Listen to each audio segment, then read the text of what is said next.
तुम्हारे हाथ पाँव में जो दर्द है और जो तकलीफ़ है वो अपने आप व्यायाम करते करते और थोड़ा आराम करते करते समय के साथ बिल्कुल ठीक हो जाएगा और तुम्हें नए काम के साथ और शारीरिक भार के साथ भी जीने का आदत सा लग जाएगा।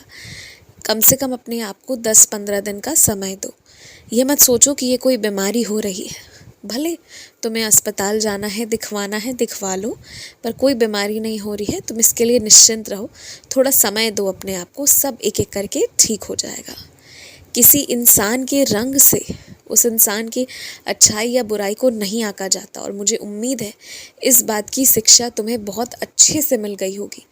जब एक व्यक्ति को अपनी खूबसूरती का इतना घमंड था और तुमने उसे देखा कि वो अपनी खूबसूरती से लोगों को बस अच्छे से बात करके लोगों के पैसे ऐंठने की कोशिश कर रहा था, तो पीछे से एक नफ़रत भी थी जो कई सारे लोगों की उसके मन में थी।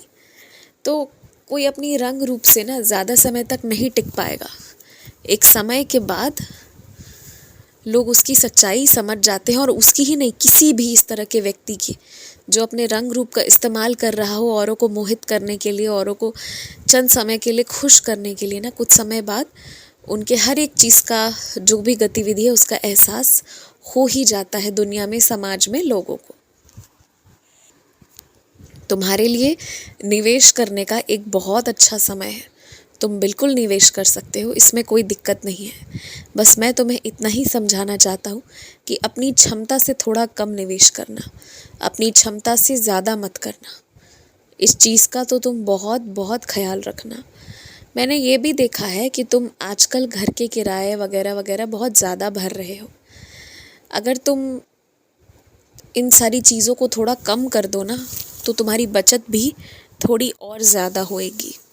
तो तुम इस पर भी चर्चा कर सकते हो, थोड़ा सोच भी सकते हो कि जब ज़रूरत ही नहीं है बड़े घर का तो बड़ा घर क्यों लेना है, किसको दिखाने के लिए, किसको खुश करने के लिए लेना है। तो ये सब तुम थोड़ा सोच सकते हो। देखो, हो सकता है तुम्हें बहुत महंगी चीज़ों का इस्तेमाल करना पसंद नहीं हो, लेकिन जो कर रहा है हो सकता है उसके लिए वो चीज़ महंगी हो ही नहीं, या उसके माता पिता परिवार ने उसे हमेशा से ही वैसा रखा था। तो कोई बहुत महंगी सामान का भी इस्तेमाल कर रहा है ना, तो वो उसकी खुद की मर्ज़ी है, तुमसे नहीं पूछ रहा, तुम्हें कुछ बुरा गलत नहीं कह रहा, फिर वो उसकी मर्ज़ी, उसने जो करना वो करे। तुम क्यों फिर परेशान हो रहे हो या उसे चिड़चिड़ा रहे हो या गुस्सा रहे हो।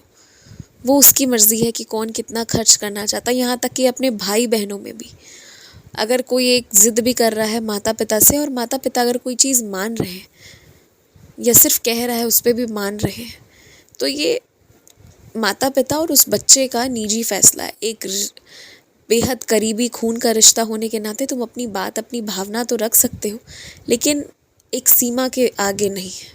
फिर सबका अपना मन है कि किसको कितना देना है, क्या करना है, और उसमें तुम्हें ना तो रोकना चाहिए ना टोकना चाहिए, क्योंकि जैसे तुम्हारे लिए माता पिता है वैसे ही तुम्हारे भाई बहनों के लिए भी माता पिता है, और सब बच्चे अपने माता पिता के लिए बराबर होते हैं।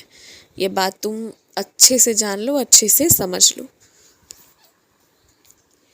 तुम्हारे आसपास जो कूड़ा साफ करने वाला व्यक्ति कानों में गाना सुनते सुनते सफाई करता है ना, उसे ना उस चीज़ के लिए मना मत करो, उसे करने दो।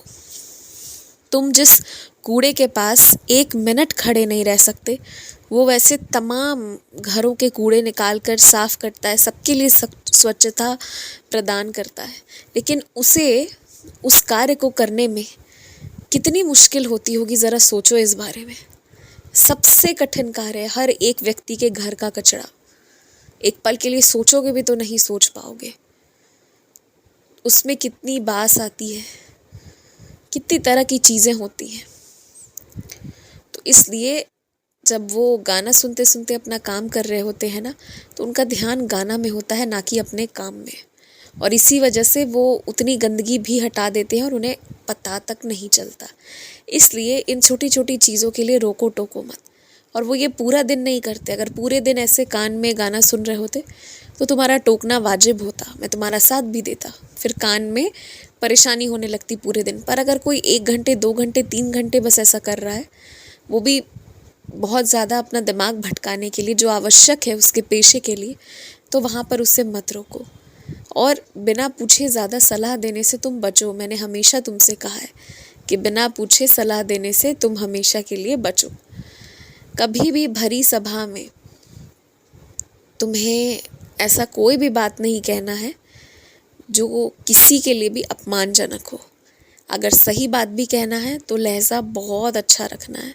और हमेशा के लिए एक बात समझो कि अगर किसी की गलती उजागर कर रहे हो ना, तो उसे तो और अच्छे शब्दों में करो कि किसी के मन को ठेस ना पहुँचे। अगर ऐसा नहीं किया तो किस बात के इंसान होने का घमंड है फिर? वो तो राक्षसी प्रवृत्ति के होते हैं ना, जो किसी को रुलाते हैं, तकलीफ पहुंचाते हैं। वरना इंसान तो वो है जो प्रेम देता है, गलती में भी प्रेम से बताता है, ताकि सामने वाला सुधर जाए, शब्दों को ना पकड़े। तो बस यही बात है। खुश रहो, आयुष्मान भव, दीर्घायु भव, यशस्वी भव। बहुत दिनों से तुम्हारे सपने में नहीं आने का कारण ये है कि बहुत दिनों से तुमने मन से मुझसे जुड़ना छोड़ दिया है। तुम जुड़ो, मैं आऊँगा।